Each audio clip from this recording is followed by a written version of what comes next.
Hello everyone, this is your history teacher प्रवेश sir. तो हम लोग आज वही जो हम लोग कर रहे थे हिस्ट्री का जो second lessons establishment of companies power. तो लास्ट क्लास में हम लोगों ने क्या देखा था कि वहाँ पर हम लोगों ने एंग्लो मैसूर वार देखा था और वहाँ पर हम लोगों ने बैटल ऑफ प्लासी देखा था। वहाँ पर हम लोगों ने बैटल ऑफ बक्सर देखा था। किस तरह से ब्रिटिश ने बैटल ऑफ प्लासी में 1757 में सिराजुद्दौला को कंस्पिरेसी करके हराया था। और उसके बाद किस तरह से मीर जाफर बने थे, किस तरह से मीर कासिम बन गए बंगाल का नवाब। और लास्ट में हारने के बाद किस तरह ब्रिटिश ने 1765 के दौरान यानी कि जो ट्रीटी ऑफ इलाहाबाद था उसके थ्रू ब्रिटिश को क्या मिल गया था, दीवानी राइट, यानी कि बिहार, बंगाल एंड उड़ीसा में रेवेन्यू कलेक्शंस करने का जो राइट्स मिले थे। तो ये सब किए थे और उसके साथ साथ हम लोगों ने ये भी देखा था कि किस तरह मैसूर को यानी कि हैदर अली एंड टीपू सुल्तान को ब्रिटिश ईस्ट इंडिया कंपनी ने मराठा एंड मैसूर के साथ मिलकर क्या किया, पराजित किया और उसके बाद मैसूर को ब्रिटिश के कंट्रोल में लाया गया था। तो आज हम यहाँ पर देखेंगे कि ब्रिटिश ने उसके बाद फिर अब उसका जो वार था यानी कि उसका जो इंटेंशन था वो इंटेंशन ऑफ किसके तरफ जाने लगे, मराठा के तरफ जाने लगे। तो इस क्लास में यानी कि ये जो हमारे क्लास आज का होने वाला है, यहाँ पर हम लोग मराठा का चर्चा करेंगे, ब्रिटिश के साथ कैसा वार हुआ, किसने वार किया और क्या प्रॉब्लम था ऐसे कि मराठा को फिर से ब्रिटिश के साथ लड़ना पड़ा। उसके साथ साथ सिख वार भी देखेंगे, किस तरह से सिख एंड ब्रिटिश ने वार लड़े और किस तरह से सिख किंगडम धीरे धीरे ब्रिटिश के कंट्रोल में आए। तो ये जो हमारे आज का लेसन से तो यहाँ पर हम लोग देखेंगे, ये आप लोग जानते हैं कि the name of the chapter is establishment of companies power. ये हमारे पार्ट 3 हो गया। पार्ट 1 पार्ट 2 हम लोग कर चुके। You can also see my prior video. So let's start. तो यहाँ पर हम देखेंगे struggle for territory war with Indian rulers. तो यहाँ पर हम लोगों ने इसमें ऑलरेडी क्या क्या कर चुके कि बंगाल का जो नवाब था उसके साथ ब्रिटिश ने क्या क्या वार लड़े, battle of Plassey 1757 and battle of Buxar 1764। उसके बाद 1765 में राइट ऑफ दीवानी यानी कि right of collections of revenue from Bihar, Bengal and Orissa. Then after that वहाँ पर हम लोगों ने देखा कि Anglo Mysore war with Hyder Ali and Tipu Sultan. Now today we are going to discuss war with Maratha, यानी कि एंग्लो मराठा वार। अब देखिए व्हाट इज एंग्लो मराठा वार। यहाँ पर जो एंग्लो है, एंग्लो हो गया इंग्लिश हो गया, यानी कि जो ब्रिटेन के लोग हैं उन लोग को यहाँ पर हम लोग एंग्लो कह रहे हैं। And Maratha means you understood that who are the Marathas. अब यहाँ पर एंग्लो मराठा का जो वार हुआ है उसके कारण से किसको फ़ायदा हुआ, किसको फ़ायदा नहीं हुआ, ये भी हम यहाँ पर देखेंगे। एंड वार होने का कजेस क्या था, रिजल्ट क्या निकला वहाँ से। तो फर्स्ट स्टार्ट करते हैं यहाँ पर हम लोग third battle of Panipat 1761 made Maratha weak. तो यहाँ पर देखिए 1761 ने फर्स्ट बैटल ऑफ पानीपत यानी कि second battle of Panipat and third battle of Panipat में क्या हो गया, जो मराठा था, मराठा अब क्या हो चुका था वीक हो चुका था। एंड इसके कारण से अब मराठा पहले क्या था, बहुत ही पावरफुल, यानी कि मराठा का जो भी रूलर्स थे वो सबको यूनाइट करके रखे थे। उसके बाद वार के कारण से ये जो हमारे डायनेस्टीज होते वो क्या हो जाते, वीक हो जाते। ऐसे हिस्ट्री में बहुत सारे हमारा रिकॉर्ड भी है कि बहुत सारा डायनेस्टीज वार के कारण ही क्या हुआ है, डिक्लाइन हुआ है। जैसे अगर हम लोग बात करते हैं राष्ट्रकूट डायनेस्टी, वो भी ज़्यादा वार लड़ने के कारण ही जैसे पारामारस हो गया, गुर्जारा प्रतिहारा पालास के साथ कंटिन्यूसली वार करने के कारण से वो टोटली वीक हो चुका था। लास्ट में जाकर वो क्या हो गया, डिक्लाइंड हो गया था। उसी तरह से ये जो थर्ड बैटल ऑफ पानीपत लड़ा गया था 1761 में अहमद शाह अब्दाली के साथ। तो यहाँ पर इस वार के कारण और इस बैटल के कारण मराठा टोटली क्या हो चुका था वीक हो चुका था। उसके बाद यहाँ पर they try to gain lost prestige under the leadership of Mahadji Scindia. यहाँ पर देखिए जो ये महादजी सिंधिया है तो उसे बहुत ही क्या लग रहा था मराठा का हालत देखकर बहुत ही बुरा लग रहा था कि पहले मराठा बहुत ही क्या हुआ करते थे, पावरफुल हुआ करते थे, लेकिन आज जो मराठा का ये हालत है वो कुछ ठीक नहीं था। इसलिए महादजी सिंधिया फिर से मराठा का पावर को यानी कि उसका जो प्रेस्टीज था ओके उसे क्या करना चाहता था ओके रिगेंड करना चाहता था, यानी कि जो भी खोया हुआ प्रेस्टीज है ओके जो भी खोया हुआ पावर है फिर से मराठा को पावरफुल करना चाहते थे। तो अब हम डिस्कस करते हैं ओके सीधा first Anglo Maratha war 1775 to 1782 में, यानी कि 1775 से लेकर 1782 के बीच ओके जो भी वार हुआ है एंग्लो एंड मराठा के बीच में उसी को हम क्या कहते हैं फर्स्ट एंग्लो मराठा वार कहते हैं। ठीक है, तो स्टार्ट करते हैं। यहाँ देखिए डेथ से, किसका डेथ से? माधव राव इन 1772, यानी कि 1772 में ओके मराठा का जो पेशवा था माधव राव उसका जब डेथ हुआ, डेथ होने के बाद अब वहाँ पर ओके क्या शुरू हो गया कि पेशवा कौन बनेंगे, मराठा का पेशवा कौन बनेंगे। इधर ओके कह रहे कि ओके मैं बनूंगा ओके, उधर से ओके मैं ओके बनूंगा, तो ये जो ओके मैं बनूंगा ओके ये मैं बनूंगा ओके बनूंगा, ये करने वाला कौन था? तो यहाँ पर देखिए नारायण राव का uncle okay Raghunath Rao okay as Peshwa, यानी कि यहाँ पर आप जो देख रहे हैं रघुनाथ राव ओके एक तरफ से ये बनना चाहते थे ओके, ये अपना आवाज़ ओके उठा रहे थे कि अब पेशवा ओके जो मराठा का पेशवा ओके वो मैं बनूंगा, और उससे ओके उस बात को समर्थन कर रहे थे यानी कि सपोर्ट कर रहे थे ब्रिटिश। यहाँ पर देखिए एकदम ध्यान से ओके रघुनाथ राव जो नारायण राव का अंकल है okay, Narayan uncle okay Raghunath Rao वो बनना चाहते थे मराठा का पेशवा एंड उसे सपोर्ट कर रहे थे ब्रिटिश ओके। अब दूसरा है नारायण राव का फिर बेटा ये सवाई माधव राव, यहाँ पर देखिए सवाई माधव राव, तो यहाँ पर देखिए दो चीज़ हो कि एक कौन बनना चाहते थे रघुनाथ राव और दूसरा सवाई माधव राव। अब रघुनाथ राव को पेशवा बनने के लिए ओके ब्रिटिश सपोर्ट कर रहे थे एंड सवाई माधव राव को ओके क्या बनने के लिए पेशवा बनने के लिए मराठा का जितना भी चीफ थे ओके वो लोग सपोर्ट कर रहे थे। तो उसके बाद सबसे ओके वाइज स्टेट्समैन यानी कि सबसे वाइज मैन माना जाते थे नाना फडणवीस ओके, सब सुनते थे नाना फडणवीस का, तो वो सभी पेशवा का ओके एक चीफ मिनिस्टर भी था ओके एंड उसका कहना यानी कि उसका सुझाव सब लोग क्या करते थे सुनते थे। तो वो भी किसको सपोर्ट करते थे? सवाई माधव राव को ही सपोर्ट करते थे। तो यहाँ पर देखिए all Marathas were united under the command of general Mahadji Scindia. We talk about the Mahadji Scindia क्योंकि महादजी सिंधिया मराठा को ओके टूटा हुआ यानी कि ओके इस तरह का बिखरते हुआ नहीं देखना चाहते थे। तो महादजी सिंधिया के कमांड में ओके सभी मराठास को एक कर दिया गया और उसके बाद ओके उन लोगों ने किसके खिलाफ ओके आवाज़ उठाए यानी कि ब्रिटिश के खिलाफ। अब उस टाइम तक ओके ब्रिटिश उसके खिलाफ अगर कोई जाते तो ब्रिटिश ओके बिल्कुल पसंद नहीं करते थे, तो इसीलिए ओके ब्रिटिश को बुरा लगा ओके। उन लोग ये सोचते थे कि ओके वो लोग जो कहे वही सब लोग माने ओके, लेकिन यहाँ पर Maratha okay under the command of general Mahadji okay Scindia okay उन लोगों ने ये डिमांड किया कि मराठा का पेशवा कौन होना चाहिए? सवाई माधव राव होना चाहिए। तो ये कारण से ओके अब वहाँ पर ब्रिटिश एंड मराठा के बीच क्या स्टार्ट हो गया? वार स्टार्ट हो गए कि पेशवा किसको बनाएंगे।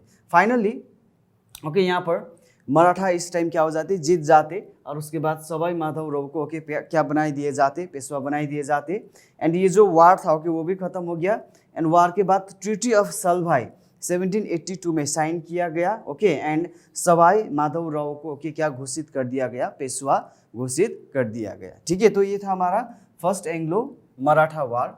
अब दूसरा है कि हमारा सेकेंड एंग्लो मराठा वार जो कि लड़ा गया था 1803 से लेकर ओके 5 तक चला था ओके। बहुत सारा चीज़ ओके उसके अंदर चल रहे थे यानी कि बहुत सारा पॉलिटिक्स चल रहे थे ओके। कौन बनेंगे पेशवा? अब ब्रिटिश को यहाँ पर क्या लगा? बुरा लगा क्योंकि ओके ब्रिटिश किसको सपोर्ट कर रहे थे? दूसरा कैंडिडेट को सपोर्ट कर रहे थे, है कि नहीं? एंड पेशवा किसको सपोर्ट कर रहे थे? सवाई ओके माधव राव को सपोर्ट कर रहे थे। तो सेकेंड एंग्लो मराठा वार में ओके यहाँ पर देख रहे हो कि आप लोग फिगर भी यहाँ पर आप लोग देख सकते कि 1800 में नाना फडणवीस यानी कि ओके ये जो वाइज स्टेट्समैन यानी कि वाइज मैन माने जाते थे नाना फडणवीस को, तो 1800 में नाना फडणवीस का डेथ होने के बाद फिर से ओके अब जो मराठा का यूनिटी था ओके वो फिर से क्या हो गया? बिखर गया यानी कि फिर से ओके वो लोग डिसयूनाइट हो गए फिर से। अब वहाँ पर ओके उन लोगों को सही रास्ता दिखाने के लिए कोई भी नहीं रहा एंड ओके क्या सही है क्या गलत है ओके ये समझाने के लिए कि वहाँ पर कोई भी नहीं रहा, इसीलिए फिर से वहाँ पर पेशवा के लिए क्या स्टार्ट हो गया ओके लड़ाई शुरू हो गया। तो यहाँ पर देखिए नाना फडणवीस के 1800 में डेथ होने के बाद पेशवा बाजीराव सेकेंड एंड दौलत राव सिंधिया ये एक साइड में थे and okay Jaswant Rao Holkar okay on the other side, यानी कि अब पेशवा के जो चीफ था ओके यानी कि सॉरी मराठा का ओके जो चीफ था, अब चीफ में ओके क्या शुरू होने लगे ओके झगड़ा शुरू होने लगे कि ओके कौन पावरफुल है ओके कौन किसका ओके क्या करेंगे किसको कंट्रोल करेंगे, इस तरह से ओके वहाँ पर अब ये वाद विवाद चलने लगे ओके। वो सब किया गया था ओके और कर देते थे ओके, इस तरह का जो भी छोटा मोटा प्रॉब्लम होता था वो सब नाना फडणवीस ओके पहले आसानी से ओके सॉल्व कर देते थे और नाना फडणवीस का ओके सब लोग मानते भी थे। लेकिन उसका भी ओके 1800 में डेथ होने के बाद अब वहाँ पर संभालने के लिए ओके कोई भी नहीं रहा, इसीलिए पेशवा बाजीराव सेकेंड एंड दौलत ओके राव सिंधिया ओके एक साइड हो गए, उन लोगों को ओके अपने तरीका से ओके वो लोग चलाना चाहते थे। उसी तरह ओके जसवंत राव होलकर फिर ओके वो दूसरा साइड में हो गए। अब देखिए जसवंत राव होलकर ने ओके जब पेशवा बाजीराव ओके एंड दौलत राव सिंधिया को हरा दिया, हराने के बाद अब पेशवा बाजीराव सेकेंड को ओके बिल्कुल अच्छा नहीं लगा। अब उसके बाद पेशवा बाजीराव रिवेंज लेने के लिए ओके वो किसके पास चले गए, ब्रिटिश के पास चले गए। उस टाइम ब्रिटिश का गवर्नर जनरल था ओके लॉर्ड वेलेस्ली। तो बाजीराव सेकेंड मदद मांगने के लिए ब्रिटिश के पास चले गए ओके एंड जब ब्रिटिश के पास चले गए तो ब्रिटिश तो हेल्प करने के लिए रेडी है ओके, लेकिन ब्रिटिश का कहना ओके मानना पड़ेगा किसको, बाजीराव सेकेंड को। क्या कहना मानना पड़ेगा ओके कि सब्सिडायरी अलायंस को क्या करना पड़ेगा, एक्सेप्ट करना पड़ेगा। अगर तुम सब्सिडायरी अलायंस को एक्सेप्ट करती हो तो फिर ओके हम मदद करने के लिए क्या है रेडी है। जब ये कहा गया तो was acceptable okay to Scindia and Bhonsle okay. उसके बाद यहाँ पर देखिए जो ये ओके सब्सिडायरी अलायंस बोला गया एक्सेप्ट करने के लिए ओके, बाजीराव सेकेंड तो ओके रेडी हो गए, लेकिन ओके बाकी जो भी सपोर्ट कर रहे थे बाजीराव सेकेंड को ओके वो लोग ओके इस चीज़ से ओके क्या नहीं था ओके वो लोग समर्थन नहीं कर रहे थे। We are not going to accept okay subsidiary alliance, क्योंकि सब्सिडायरी अलायंस को एक्सेप्ट करना ही ओके वो ब्रिटिश के कंट्रोल में आना है कि नहीं, आना था। ये हम लोगों ने लास्ट क्लास में ओके किए हैं, इसीलिए सिंधिया एंड भोसले ने ओके ये वॉज नॉट होगा ये ओके उन लोगों का ये एक्सेप्टेबल नहीं था। Holkar could not be fully challenge as Wellesley was okay challenge to England. तो यहाँ पर देखें तो उसके बाद ये जब बोला गया पेशवा बाजीराव सेकेंड को कि ओके मैं रेडी हूँ मदद करने के लिए, लेकिन उसके बदले में ओके आप लोगों को क्या करना होगा, सब्सिडायरी अलायंस को एक्सेप्ट करना होगा। जब ये कहा गया तो बाजीराव सेकेंड तो रेडी था ओके, वो वैसे भी ओके हार गया था, इसलिए ओके वो बदला लेने के लिए या तो ओके कंट्रोल करने के लिए वो तो उस सब्सिडायरी अलायंस को एक्सेप्ट करने के लिए रेडी था। लेकिन जो सपोर्ट कर रहे थे बाजीराव सेकेंड को ओके, जैसे यहाँ पर हो गया सिंधिया हो गया ओके भोसले हो गया, they were not ready to accept the subsidiary alliance. अब इसके कारण से ओके फिर से वहाँ पर क्या स्टार्ट हो गया, राइवल स्टार्ट हो गया British East India company and the Maratha के बीच। तो ओके यहाँ पर देख सकते हो फिर मराठा किसके साथ लड़ाई कर रहा है, ब्रिटिश के साथ ओके। यहाँ पर होलकर को टोटली क्या भी नहीं कर पाया ओके, डिफीट भी नहीं कर पाया, क्योंकि जब तक ओके वार हो रहे थे ओके ख़त्म नहीं हुआ था, उसी टाइम वेलेस्ली को बुलावा यानी कि ओके उसे इंग्लैंड से क्या आ गया ओके बुलावा आ गया ओके, उसे इंग्लैंड जाना पड़ा। इसीलिए ओके ये वार का जो डिसीजन से ओके वो वैसे ही रह गया। और उसके बाद तो होलकर भी उस टाइम तक तो बहुत ही क्या हो चुका था ओके, लड़ाई कर करके ओके वो बहुत ही थक चुका था ओके, अब वो हारने की स्थिति में थे, इसलिए वो कहाँ पर भाग गए, पंजाब में भाग गए okay. Finally peace treaty sign किया गया Maratha and British East India Company के बीच ओके। और उसके बाद ब्रिटिश ने कई ओके टेरिटोरीज लिया मराठास का, और उसके बाद ओके उन लोगों ने अपना फोर्सेस रखा कहाँ पर, मराठा के एम्पायर में, जहाँ जहाँ पर ओके मराठा का एम्पायर था वहाँ पर ब्रिटिश का फोर्सेस रखा गया। तो इस तरह से ओके ये सेकेंड वर्ल्ड वॉर क्या हो गया, sorry not second world war okay, second Anglo Maratha war क्या हो गया, खत्म हो गया। तो सेकेंड एंग्लो मराठा वॉर में ओके हम लोगों ने क्या देखा कि ये जो नाना फडणवीस का 1800 में जब डेथ होता है तब okay Bajirao second okay and दौलत राव सिंधिया एक तरफ थी, उसके बाद जसवंत राव होलकर ओके दूसरे तरफ थी, यानी कि ओके पेशवा कौन बनेंगे इसी में। तो उसमें से जसवंत राव ने ओके किसको हरा दिया, बाजीराव सेकेंड को हरा दिया। अब जब हार गए बाजीराव सेकेंड ओके किसके पास चले गए, मदद मांगने के लिए ब्रिटिश के पास। जब ब्रिटिश के पास चले गए तो ब्रिटिश ने ओके सिंपली बोला गया कि आप लोगों को सब्सिडाइज अलायंस एक्सेप्ट करना होगा। जब ये बोला गया तो ओके अब यहाँ पर सिंधिया एंड अदर ओके जो भी मराठा चीफ है ओके वो लोग रेडी नहीं था सब्सिडाइज अलायंस एक्सेप्ट करने के लिए। अब इससे ओके ब्रिटिश को गुस्सा आ गया ओके और उसके बाद वार शुरू हो गया।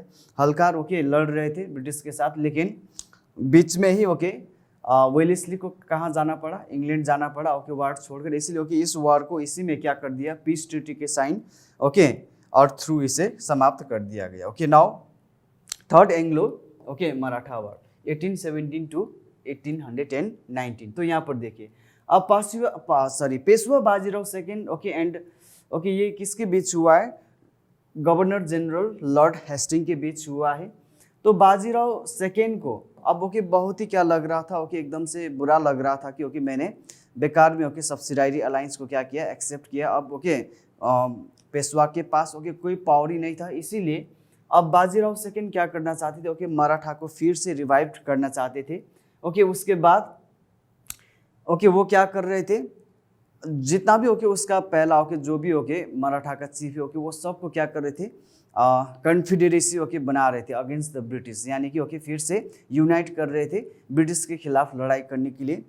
तो वो ओके सक्षम भी हुआ, वो उसने ओके कन्फेडरेसी भी बनाया ओके सब मराठा के चीफ्स को बुलाकर ओके एक स्ट्रॉन्ग बनाया ओके मराठा को। उसके बाद बाजीराव सेकेंड, आपा साहिब ओके होलकर ओके ये सब ओके मिलकर ब्रिटिश के खिलाफ लड़ने लगे, यानी कि ओके ब्रिटिश के खिलाफ जो लड़ाई किया उन लोगों ने उसी को हम क्या कहते, थर्ड एंग्लो मराठा वार कहते। लेकिन फाइनली ओके 2 साल के बाद ब्रिटिश ने ओके मराठा को क्या कर दिया, हरा दिया। हराने के बाद ओके बाजीराव सेकेंड को पेंशन देकर ओके रख दिया और उसके बाद उसे कहाँ पर भेज दिया, बिथुर ओके नियर कानपुर ओके वहाँ पर उसे भेज दिया गया। एंड ये जो पेशवाशिप था, पेशवाशिप को ओके ब्रिटिश ने क्या कर दिया, एबोलिस्ट कर दिया, यानी कि खारिज कर दिया। अब ओके यहाँ पर कोई पेशवाशिप का सिस्टम नहीं रहेगा, क्योंकि पेशवाशिप के लिए ओके यहाँ पर जो भी वार हुआ है first second and third Anglo Maratha war ये सब ओके पेशवाशिप के लिए ही हुआ है। एंड यहाँ पर बार बार ओके पेशवाशिप के कारण जो लड़ाई भी हो रहा है इसमें ओके उसके साथ साथ ओके पेशवाशिप रखेंगे ओके फिर से मराठा क्या करेंगे, ब्रिटिश के खिलाफ आवाज़ उठाएंगे ओके फिर ब्रिटिश को लड़ना होगा।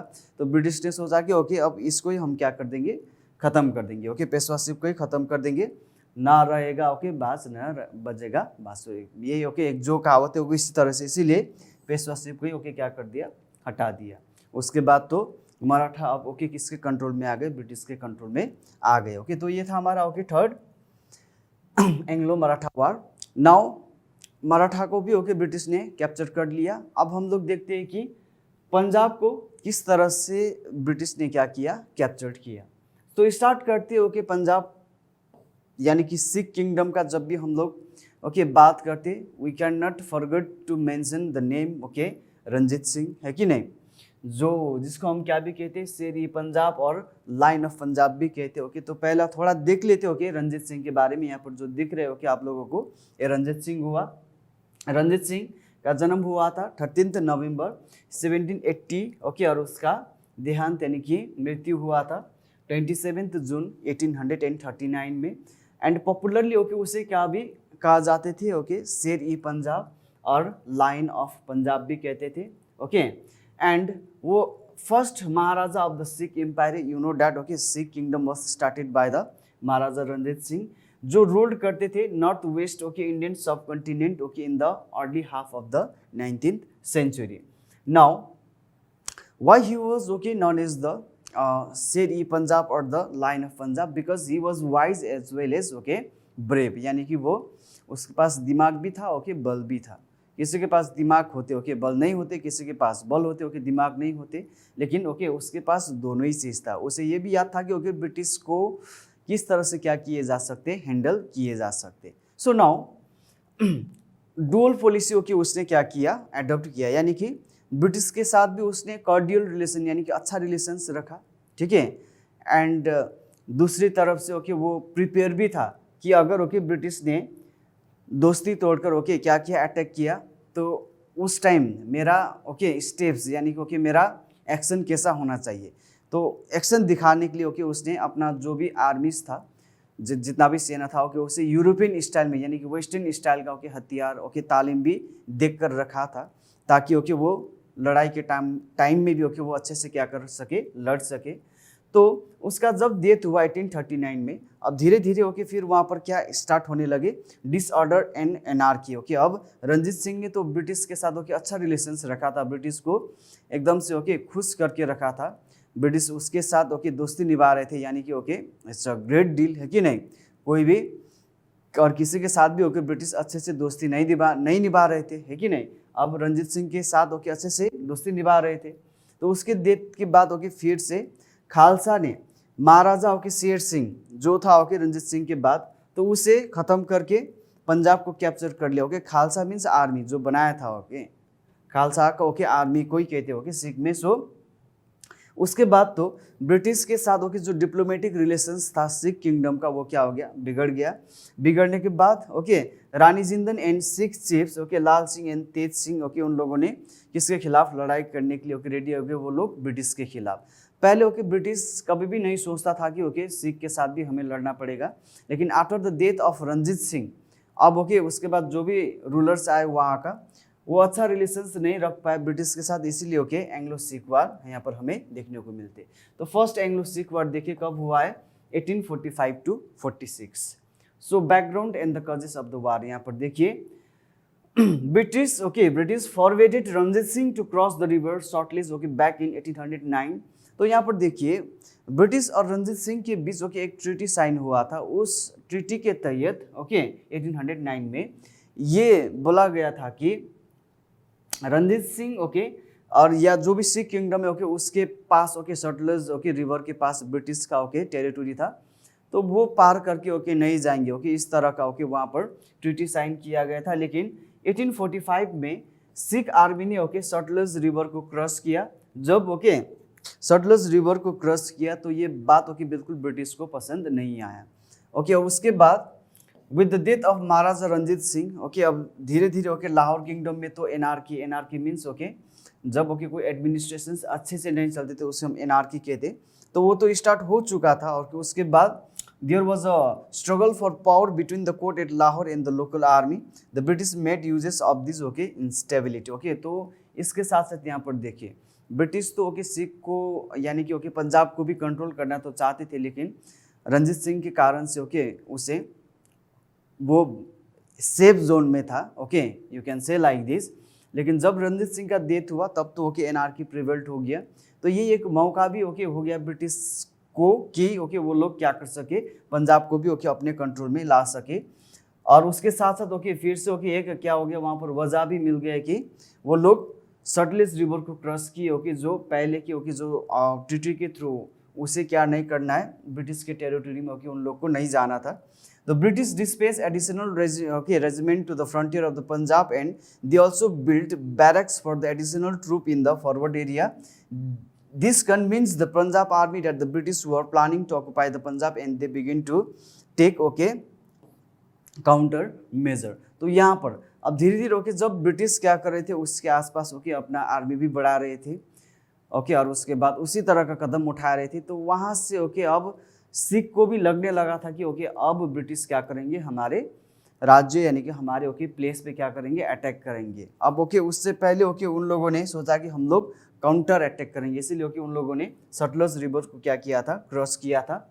ओके उसके बाद कोर्स ऑफ द वार में देखिए, जब Sikh army heard that the Lord Gough okay commander in chief and Lord Hardinge the governor general were marching towards the Firozpur. Okay जब वो लोग फिरोजपुर की तरफ जा रहे थे तो सिख आर्मी ने डिसाइड किया कि वो लोग ओके क्या करेंगे, सटलस रिवर्स ओके क्रॉस करके ओके पहले ओके उन लोगों के ऊपर क्या कर देंगे, हमला बोल देंगे। तो उसके बाद उन लोगों ने ऐसा ही किया। Okay thus the war was declared between Sikh and okay British on 13 दिसंबर 1845। उसके बाद वार होना तो तय था ओके, उधर से भी ब्रिटिश का आर्मी आ रहे थे ओके, इधर से भी ओके सिख आ रहे थे ओके, सटलज रिवर्स क्रॉस कर चुके थे वो लोग, इसीलिए ओके 13 दिसंबर 1845 में ओके दोनों के बीच स्टार्ट हो गया वार। उसी को हम क्या कहते हैं, फर्स्ट एंग्लो सिख वार कहते हैं ओके। एंड ये जो फर्स्ट एंग्लो सिख वार है ओके 5 बैटल्स ओके के थ्रू क्या किए गए ओके, लड़े गए अलग अलग जगह में। सिख ने ओके ब्रिटिश के साथ क्या किया है, लड़ाई किया है। तो फर्स्ट है यहाँ पर देखिए बैटल ऑफ मुदकी। तो ये जो बैटल था ओके ये लड़ा गया था ब्रिटिश एंड सिख के बीच, कहाँ पर, मुदकी, दिसंबर 18 1845 में। यहाँ पर सिख क्या हो गया था, हार गए थे। सेकंड फिरोजपुर में ओके लड़ा गया था, ये दिसंबर ओके 21 दिसंबर 1845 में। यहाँ पर भी ओके सिख को क्या करना पड़ा, हारना पड़ा। उसके बाद बैटल ऑफ बदवाल, ये ओके बदवाल में 21 जनवरी 1846 में लड़ा गया।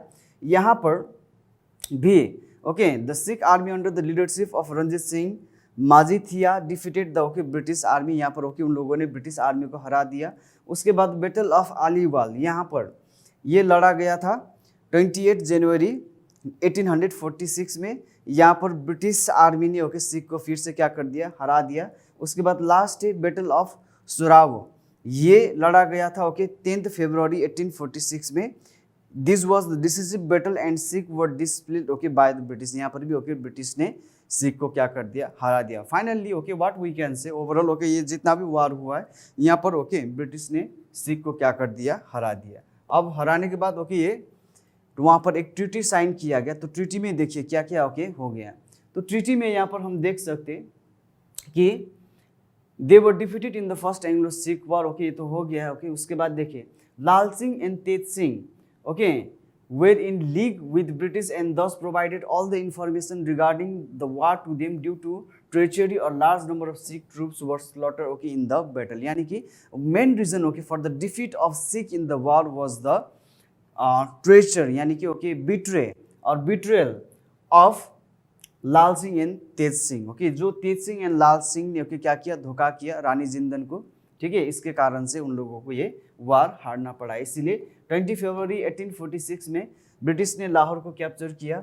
उसके बाद ओके वहाँ पर ट्रीटी ऑफ लाहौर क्या किया गया, साइन किया गया मार्च 8 1846 में।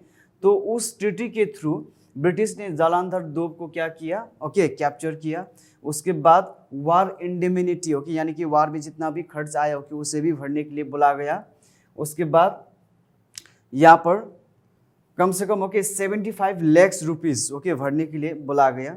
एंड सिख आर्मी का जो स्ट्रेंथ था ओके उसे क्या कर दिया गया, रिड्यूस्ड कर दिया गया। उसके बाद दलीप सिंह को रूलर बना दिया ओके, रानी जिंदन को ओके एक रिजेंट के रूप में ओके वहाँ का देखभाल करने के लिए ओके उसे रख दिया गया। और लाल सिंह को ओके वजीर बना दिया गया। महाराजा को ओके एक्सेप्ट करना पड़ा okay not to employ any European into his service without the prior permission of the British. यानी कि अब जो भी करेंगे वो ओके ब्रिटिश के परमिशन के थ्रू ही करेंगे। उसके बाद British residence okay under Henry Lawrence was established at Lahore. यानी कि अब लाहौर में भी ओके ब्रिटिश का रेसिडेंस बनेंगे, वहाँ पर ब्रिटिश के लोग रहेंगे। एंड उन लोगों का नज़र ओके हमेशा किसके ऊपर रखेगा, सिख एम्पायर के ऊपर रहेगा। Finally, okay, Sikhs were not satisfied with the treaty, and on 16 December 1846, Treaty of Vairol was signed. Okay, तो इस treaty से अब satisfied तो नहीं थे सिख, लेकिन क्या करना है ओके वो लोग तो उस वार में हार गया था ओके, उसे क्या करना था, एक्सेप्ट तो करना ही था। Under this treaty okay Rani जिंदन को रिजेंट से भी क्या कर दिया गया, हटा दिया गया। Now second Anglo Mysore war 1848 to okay 49। तो यहाँ पर देखिए causes of the second Anglo Sikh war. First, the humiliations by the first Anglo-Sikh war, where the Sikh Empire had to lose okay some territories. यानी कि you know that okay treaty के through जो treaty of Lahore हुआ था उसके through बहुत सारा territory चला गया ओके, किसके पास चला गया, ब्रिटिश के पास चला गया। एंड बहुत ही ह्यूमिलेटिंग ट्रीटी ओके साइन किया गया था, इसीलिए वो लोग ऑब्वियसली रिवेंज लेना चाहते थे। इसीलिए ओके यहाँ पर देखिए दूसरा चीज सिख रेजेंट ओके जो महारानी जिंदन था कौर, उसे जो इल ट्रीट किया यानी उसके साथ ओके जो बहुत ही ओके बुरा बर्ताव किया ब्रिटिश ने ओके, ये भी सिख को अच्छा नहीं लगा। और उसे ओके लाहौर से भी हटा दिया गया था एंड चार्जेस से भी ओके हटा दिया गया था, इससे भी ओके बुरा लगा था। तो मुल्तान ओके सिख एम्पायर का पार्ट था 1818 तक ओके, जब महाराजा रंजीत सिंह का ओके बहुत ही इंपॉर्टेंट हिस्सा हुआ करता था, लेकिन अब उसे ओके किसने कैप्चर कर लिया, ब्रिटिश ने कैप्चर कर लिया। ये भी एक ओके कजेस बना। British resident okay at that time was Sir Frederick Currie okay, वहाँ पर ब्रिटिश रेसिडेंट रखा गया था ओके, जो हर टाइम क्या करते रहते थे, सिख के ऊपर चेक करते रहते थे, इंटरफियर करते रहते थे, इसीलिए ओके वो लोग ने, ये भी एक रीज़न बन गया वहाँ पर। और उसके बाद देखिए he undermined Mulraj and imposed another governor okay, Sardar Khan Singh along with a British okay agent Patrick Vans Agnew okay, यानी कि यहाँ पर जो भी रिक्रूटमेंट हो रहा है ओके, किसको हटाना है किसको रखना है ओके, वो सब अब ब्रिटिश कर रहे थे वहाँ पर ओके। सिख एम्पायर का ओके यानी कि रूलर का कोई नहीं चलता था ओके, सब ब्रिटिश का ही चलता था। 1848 में Vans and give and another officer who arrived in Multan to take charge were murdered by okay Mulraj troop. इसीलिए ओके मुलराज के ट्रूप ने क्या कर दिया, Vans Agnew and other okay जो भी आए थे वहाँ पर ऑफिसर ओके, उन लोगों का कत्ल कर दिया। कत्ल करने के बाद ओके अब एंग्लो सिख वार क्या हो गया, स्टार्ट हो गया, जिसको हम कहते हैं ओके सेकेंड एंग्लो सिख वार। ये जो न्यूज़ था पंजाब में ओके पूरे फैल गए ओके, फैलने के बाद ओके ब्रिटिश को भी सुनाई दिया ओके। जब ब्रिटिश को सुनाई दिया, अब ब्रिटिश को गुस्सा तो जरूरी आएंगे, लेकिन नहीं, तो तब से ओके ब्रिटिश एंड सिख के बीच ओके हमारा वार स्टार्ट हो गया। उसी को हम क्या कहते हैं, एंग्लो सिख वार कहते हैं। No course of the war, तो यहाँ पर हम देख सकते हो कि वार कहाँ पर लड़ा गया, रामनगर एंड चिलियनवाला में ओके लड़ा गया। ये जो रामनगर में ओके लड़ा गया, वहाँ पर सिख ने क्या कर लिया, very Sikh won at okay Chilianwala. तो यहाँ पर रामनगर में ओके सिख हार गए, लेकिन ये जो चिलियन वाला था ओके वहाँ पर सिख ने क्या कर लिया, जीत लिया। Final battle was fought at okay Gujrat near Chenab 1849 में, एंड फाइनली ओके ब्रिटिश ने सिख को क्या कर दिया, हरा दिया। हराने के बाद ओके यहाँ पर Afghan forces under Dost Mohammad Khan had join the Sikh side okay. तो सिख को कौन मदद कर रहे थे उस time, second Anglo Sikh war में अफगान का ओके फोर्सेस दोस्त मोहम्मद ओके खान सपोर्ट कर रहे थे सिख को, ताकि ओके ब्रिटिश हार जाए, लेकिन ऐसा नहीं हो पाया ओके। ब्रिटिश ने सिख को हरा दिया, और उसके बाद क्या हुआ, तो यहाँ पर देखिए result of the second Anglo Sikh war. Punjab को एनेक्स्ट किया गया ब्रिटिश ने 1849 में ओके। उस टाइम हमारे इंडिया का गवर्नर जनरल था Lord Dalhousie, as per the treaty of Lahore फिर से ओके साइन किया गया। 11 year old maharaja okay Dilip Singh को was pensioned off to England okay. अब यानी कि ओके उसे वहाँ पर आपको कोई रूलर नहीं रहेगा ओके, जैसे मराठा का जैसा अगर रूलर रखेंगे ओके, फिर से वो लोग क्या करेंगे, झगड़ा करेंगे ओके ब्रिटिश के खिलाफ, इसीलिए हटा दिया। जिंद कौर ओके जो था separated from her son maharaja okay and take to Ferozepur. Her allowance was reduced to a merge amount and her jewels okay and money confiscated। यानी कि जो जिंद कौर था ओके उसका जो भी पेंशन ओके उसे मिल रहा था ओके वो भी हटा दिया ओके, उसे रिजेंट से भी हटा दिया गया ओके। उसके साथ साथ ओके उसका बहुत सारा चीज़ों में अब ब्रिटिश ने क्या लगा दिया, रोक लगा दिया। सर जॉन लॉरेंस को chief okay commissioner of Punjab क्या कर दिया गया, अपॉइंट किया गया ओके। और उसके बाद डलहौजी को रिकॉग्नाइज्ड किया गया कि annexation of Punjab to the British and was made okay marks okay. Then उसके बाद हम लोग देख सकते हैं यहाँ पर कि फाइनली अब ओके सिख यानी कि पंजाब किसके कंट्रोल में आ गए, ब्रिटिश के कंट्रोल में आ गए। एंड सिख को क्या भी देना पड़ा, फेमस कोहिनूर डायमंड ओके देना पड़ा, किसको, ब्रिटिश को देना पड़ा। It was in positions of Maharaja Ranjit Singh who had left it into the Puri Jagannath temple of Odisha, but his will was not executed by the British. They saw it was acquired as part of the Treaty of Lahore after the Second Anglo-Sikh War. Okay, तो यहाँ पर मान सम्मान के okay जब भी बात आती है ओके, लेकिन अब यहाँ पर ओके जीत तो किसका हो गया था, ब्रिटिश का हो चुका था ओके। यहाँ पर देख रहे हो आप लोग कोहिनूर डायमंड, ये भी ब्रिटिश के पास चले गए, आज भी ओके हमारी इंडिया में नहीं है कि नहीं। तो इसी वार के दौरान ये कोहिनूर डायमंड भी चला गया, और ओके सिख जो एम्पायर थे वो भी क्या हो गया, कोलैप्स्ड हो गए, एंड पंजाब किसके कंट्रोल में आ गए, ब्रिटिश के कंट्रोल में आ गए ओके। तो इस तरह से ब्रिटिश ने पंजाब को भी अपना कंट्रोल में ले लिया। तो बेसिकली ओके उस टाइम ब्रिटिश आगे बढ़ते रहे थे। ओके जो भी पावरफुल किंगडम था हमारे इंडिया में उसे वो क्रश करना चाहते थे, यानी कि ओके ख़त्म करना चाहते थे, ताकि ओके वो क्या कर सके, आराम से इजीली रूल कर सके। तो इसी तरह से पहले हम लोगों ने देखा बंगाल को क्या किया, ख़त्म किया। उसके बाद बंगाल को अपना कंट्रोल में ले लिया। उसके बाद हम लोगों ने देखा कि मैसूर भी पावरफुल था। मैसूर को हराने के लिए ओके मराठा का और किसका, हैदराबाद का सहारा लेकर मैसूर को ख़त्म कर दिया। अब ओके मैसूर ख़त्म होने के बाद मराठा को ख़त्म किया। मराठा को ख़त्म करने के बाद फिर से ओके यहाँ पर सिख यानी कि पंजाब को भी क्या कर लिया, अपना कंट्रोल में ले लिया। तो ये जो चैप्टर था ओके इसी में क्या हो जाते ओके एंड हो जाते। Hope you got the point. Okay if there is any confusion okay तो आप लोग मैसेज भी ड्रॉप कर सकते, ओके कमेंट ड्रॉप कर सकते। तो इसी के साथ साथ ओके आप लोग अच्छे से पढ़िए। फिर से मिलेंगे नेक्स्ट क्लास में।